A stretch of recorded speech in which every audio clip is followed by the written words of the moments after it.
В эфире программа «Актуальное интервью», в студии Марфирина Алексеева. Здравствуйте.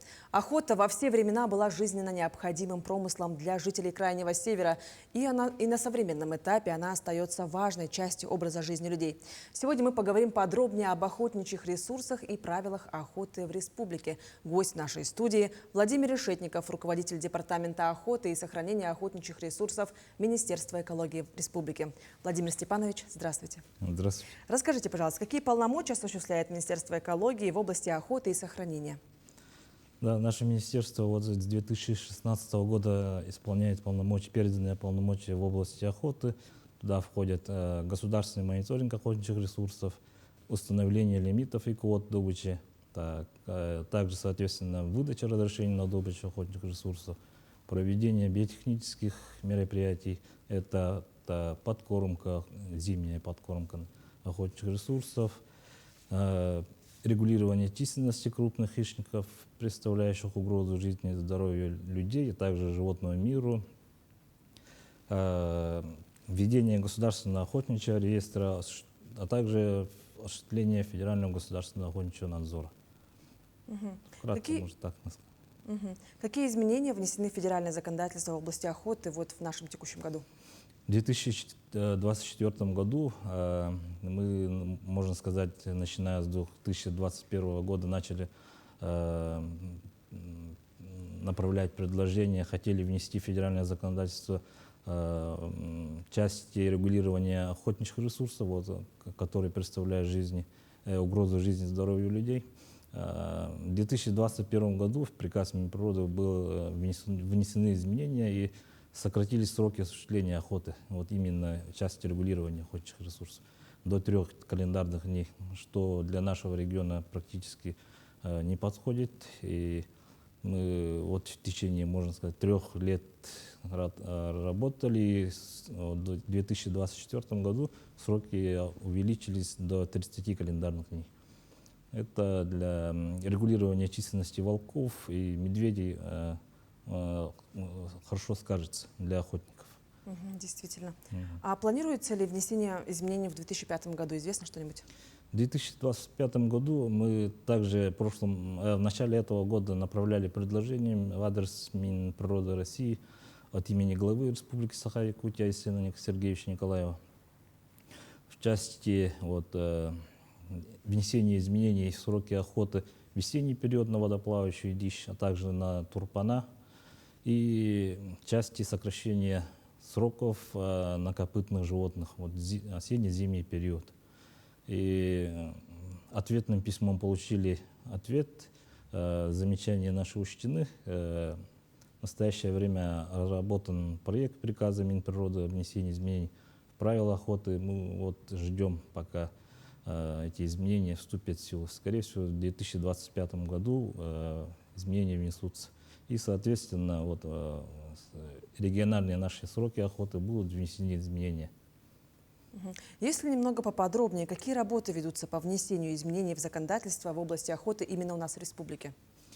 У нас в республике буквально вчера, можно сказать, в Государственном собрании Тюмени были рассмотрены законопроекты, которые мы вносим, мы совместно с народными депутатами разработали и вносим в закон об охоте.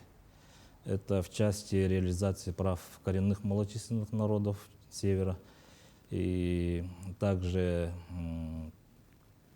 приведение в соответствие и также части распределения разрешений охотничьих ресурсов. В каком состоянии находится численность охотничьих ресурсов в нашей республике и как это влияет на лимиты и квоты добычи охотничьих ресурсов? Мы, как вначале сказал, ежегодно проводим государственный мониторинг охотничьих ресурсов. По этим данным, численность основных видов охотничьих ресурсов стоит на стабильном уровне, но по итогам учета этого года у нас наблюдается незначительное снижение численности косули, а также благородного оленя. По остальным видам у нас все стабильно, численность есть. как численность влияет на лимиты квоты, да? От численности напрямую зависит лимиты квоты. Лимиты квоты устанавливаются в соответствии с приказом Минприроды по нормам изъятия охотничьих ресурсов в зависимости от плотности, плотности охотничьих ресурсов и численности выявляется процент изъятия. Например, грубо говоря, да, если 100 копытных животных, 100 лосей есть, то мы можем изъять от 5 до 15 особей, можно сказать. Это в процентах. От 5 до 15%. Также по всем остальным видам. По медведю до 30%, по соболю до 35%, по дикому северному оленю также до 15% можно изъять. Мгм. Цифровизация в отрасли охоты. Расскажите, какие есть перспективы? Ну, цифровизация и в нашу отрасль приходит. В прошлом году мы вошли в состав рабочей группы как передовой регион, который мы у нас с 2020 года ежегодно проводится электронная жеребьевка. Это мы внедрили как, ну, чтобы, можно сказать, облегчить людям получение разрешений.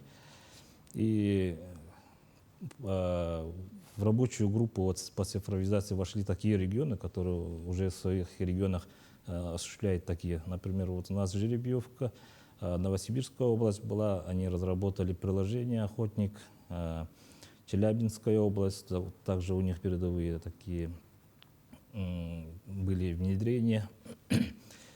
В состав рабочей группы вошли также представители Минцифры, Минприроды. И хочу заметить, председателем рабочей группы был наш заместитель председателя правительства республики Семенов Анатолий Сколонович. Под его руководством мы работали до апреля и утвердили модель, так называемую, как должна быть система, федеральная система.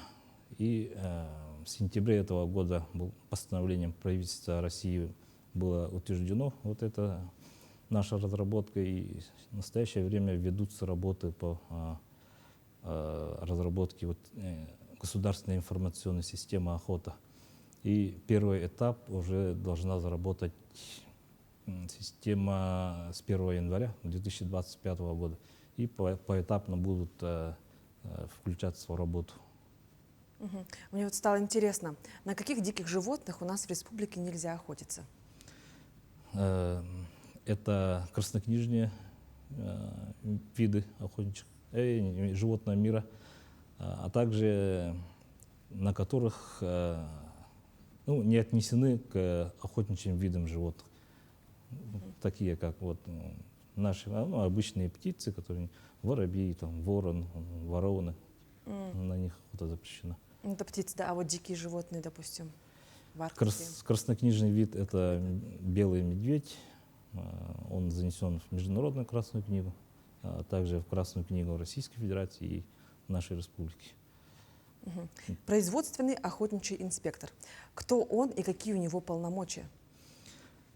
Производственный охотничий инспектор — это работник юридического лица, заключившего охотхозяйственное соглашение, то есть охотпользователя. Этот инспектор, можно сказать, полноправный инспектор на территории закрепленного охотничьего хозяйства. Мы ежеквартально проводим проверку знаний. Охотпользователи подают заявление включить таких-то людей в инспектора. И мы проводим тестирование. По итогам тестирования, если они набрали соответствующие баллы, получает удостоверение производственного охотничьего инспектора, а также нагрудной жетон. И эти производственные инспектора уже начинают работать на своих территориях, закрепленных территориях. У них полномочия практически такие же, как и у государственных охотничьих инспекторов, кроме изъятия оружия и составления протокола. Вместо протокола они составляют акт. По актам составляется в дальнейшем уже протокол об административном правонарушении, и, соответственно, уже возбуждаются административные или уголовные дела. Они также имеют право останавливать транспортные средства на охотничьих угодьях, производить осмотр транспортного средства, а также вещей, и проверять оружие и, соответственно, документ на право осуществления охоты. А сколько их? Они в каждом улусе районе имеются, да? Да, на сегодняшний день практически, можно сказать, в каждом районе. На сегодняшний день около 110 производственных охотничьих инспекторов осуществляют деятельность в республике. Ну что ж, Владимир Степанович, спасибо, что вы уделили время и ответили на наши вопросы. А я напомню, в эфире была программа «Актуальное интервью». Оставайтесь с нами.